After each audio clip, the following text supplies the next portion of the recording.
The battle will begin in 30 seconds. Take out the opposing Sova. Prestige helping out, taking out the Killjoy, and with the Spike carrier down.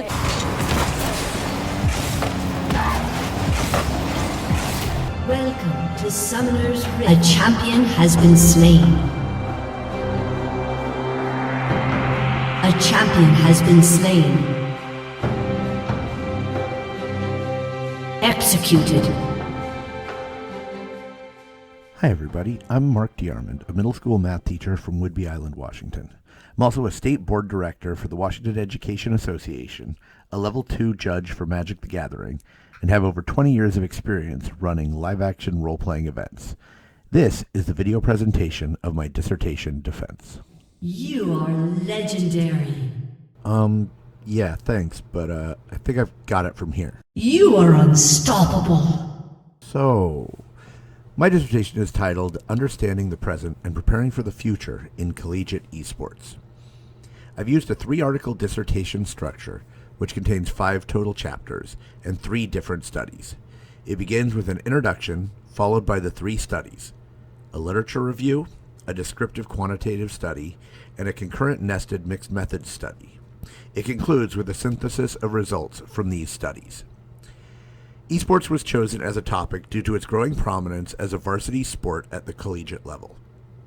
There is little research about how programs that exist today are structured on their respective college campuses, or how they could be structured in order to find success.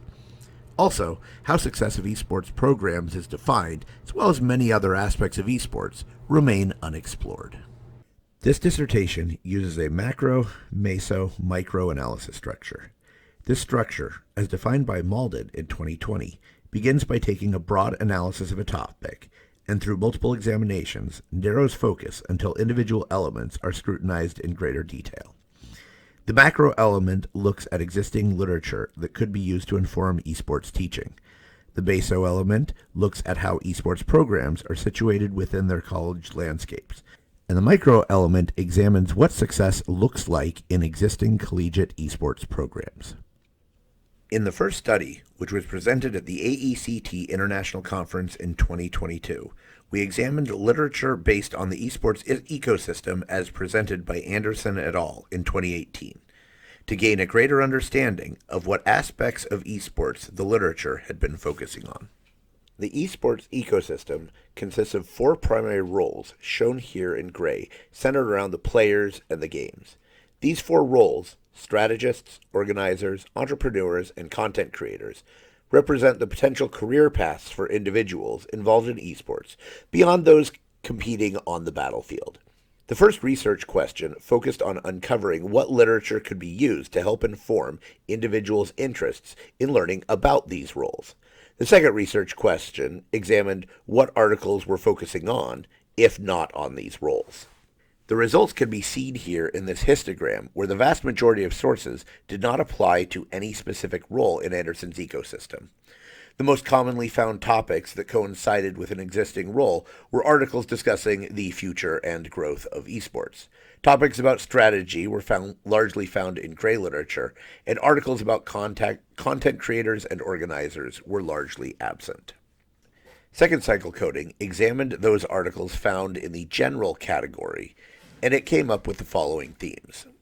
Articles that focused on the definition of esports, focused on toxicity in online games, examined esports through the lens of gender, psychology, business, genre theory, and education, looked at how esports behaved differently in different nations, considered the labor and legal consequences of the esports structure, examined gamer health, and sought to build an understanding of why individuals watch esports. This led to the creation of a new role in the esports ecosystem, that of scholars, which includes educators, researchers, clinicians, and psychologists. This expanded esports ecosystem now includes the vast majority of the articles that were examined, and it is also inclusive enough to cover the work that is being done here today. The second study examines existing collegiate esports programs with the goal of understanding how these programs are situated within their respective colleges. This descriptive quantitative survey research gathered responses from existing programs that were part of the National Association of Collegiate Esports about their individual programs. That was then analyzed to see what program attributes were common and correlated across programs. The research question simply asks, what are the common attributes of collegiate esports programs? From the initial sample pool of 250 NACE programs, 52 began the survey, and the survey had 37 participants that answered at least some of the relevant questions. Some of the notable results include that most programs are currently giving out scholarships, with a number of scholarship offerings in the $10,000 to $25,000 range. 6 schools had over $50,000 in total scholarships available for esports. Esports programs were mostly led by someone with the title of director, although head coach was close behind. Most esports programs were found within the school's athletics department, though it was still common to find programs located in student affairs or in student services. This data provided a picture of what an average collegiate esports program might look like. Varsity programs were mostly fairly new, within 3 to 5 years, and had a single committed employee, but relied on paid student employees in order to function. They had a budget of under $50,000, yet offered scholarships and anticipated growth in the 2024-25 school year. While this research provides a snapshot of what esports programs commonly look like, it does not prescribe any template of what or how an esports program should be structured. This leads us to our third study, which examined how success was defined and measured in esports programs. Using open-ended survey questions, this mixed method study looked at how esports leaders define and measure success in their program, as well as how they believe their administrators measured success. This was used to find themes of success according to both program leaders and their administrators. These measures of success were then analyzed with the survey questions about program attributes from Study 2 to see if any quantitative results could be seen. This study used a concurrent nested mixed methods research design where the qualitative data was used to create context by which the quantitative data was examined from within a single instance of information gathering. While not ideal, a concurrent nested design can be effective at getting relevant information from individuals that may be difficult to reach during a second round of participation, such as busy esports leaders. The 4 research questions include: how do esports program leaders evaluate the success of their program? Do they evaluate successes differently from their administrators? What program factors coincide with how program leaders evaluate success? And which attributes may have the greatest impact on success as defined by esports leaders? To answer the first research question, how do esports program leaders evaluate the success of their program? Participant responses were coded using descriptive coding, and 4 major themes were found. Academic success included measures such as GPA, on-time graduation, and degree completion. Student-centered definitions of success focused on building a positive community within the program, development of what was called student athletes, and participant enjoyment, as well as overall campus community. Definitions focusing on participation looked at recruitment numbers, participation numbers, and retention within the program. Finally, winning success looked at competitive results such as titles, rankings, and awards. A total of 31 participants answered the survey, with all but 1 stating participation as a significant measure of success. Otherwise, academic, student-centered, and winning were found in about 2/3 of the remaining programs. A stark difference could be seen in the way that leaders measured success of their program compared with how they viewed their administrators measured success of the program. Esports leaders reported that administration largely considered esports through the lens of participation, while the esports leaders themselves used a much wider array of definitions and metrics for the success of their program.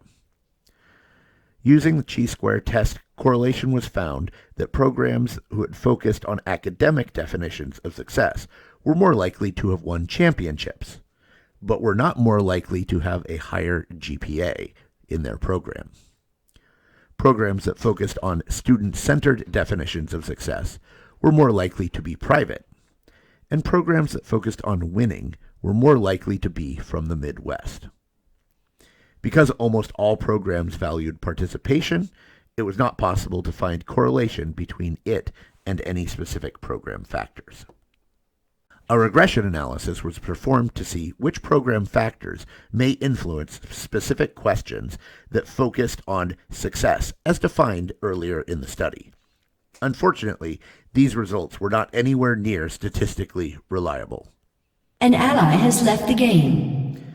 Yes, it does seem to be that way, doesn't it? Well, we'll just have to do more with less.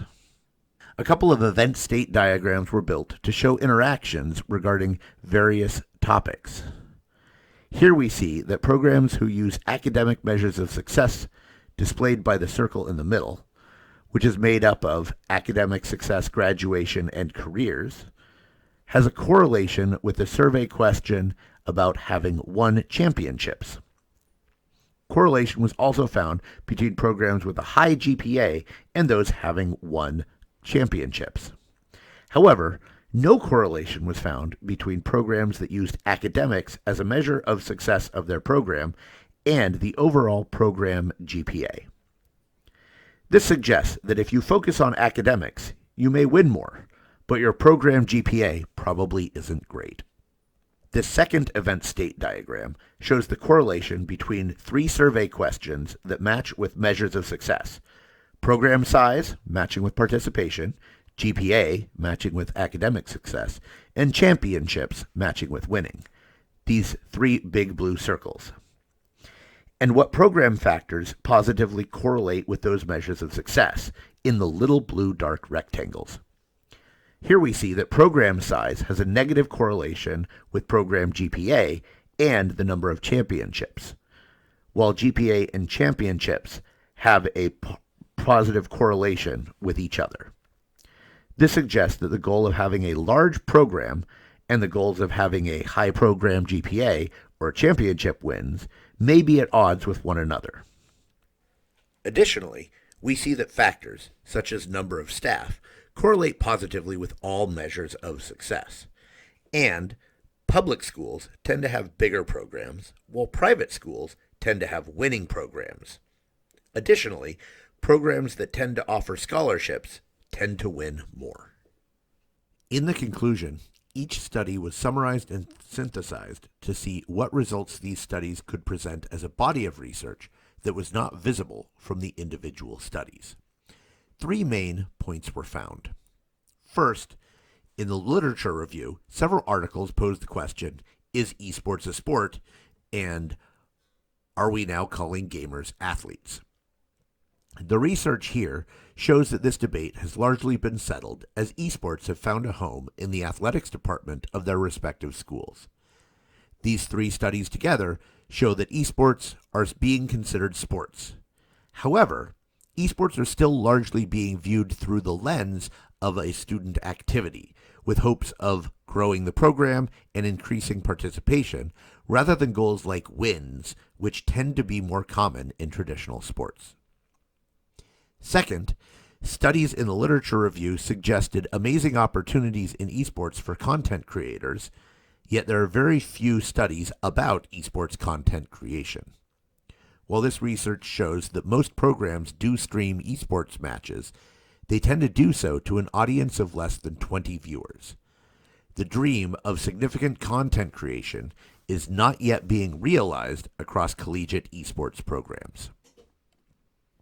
Third, Prior research suggests that athletes have lower academic levels of success than non-athletes in traditional sports. Yet we find programs with a high GPA have a tendency to be winning programs. To complicate this, programs that have a focus on academic success don't tend to have it. This research suggests that good students win more, but unfortunately, it does not provide any guidance on how to increase the academic levels of your students and student athletes. There is extensive need for future research in esports. This research identified a lack of universal terminology or even capitalization of the word esports. There were no acceptable esports textbooks that could be used to teach students about esports, though it seems like one may be released in late 2024 and one is currently under development at Boise State. There is a significant gap in the research for building and managing successful esports programs at any level. And research regarding content creation, specifically in esports, could use some attention. Some of the limitations of this research include the difficulty in gathering participants. The low number of participants may have caused some results to be non-significant that may have been significant with more participants. Additionally, survey questions asked esports leaders about their programs in bucketed rather than specific numerical answers. More bucketing was done later on in order to examine the results. This extensive refinement of results could have caused some results to appear more significant than they really were. Victory! If you're still here at this point, I'd like to thank you for sticking around this long to hear what I've been working on for the past 2.5 years. To take a word from League of Legends world champion, Deft, that's what a dissertation takes. Never losing focus, commit to the goal, and continue to improve, mistake by mistake you make along the way.